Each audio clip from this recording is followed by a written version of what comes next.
สะบัดยืนหยัดกล้าพอสุธาพื้นฟ้าประจักษ์มันอธิปไตยมิให้ใครมาโรมรันพร้อมประจันให้โลกรู้กูคือไทย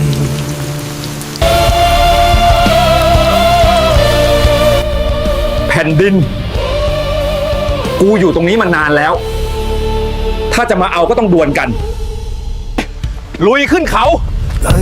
รงโบกสะบัดยืนหยัดมันมาขุดคูเลตบนแผ่นดินไทยพอสุธาพื้นฟ้าประจักษ์มัน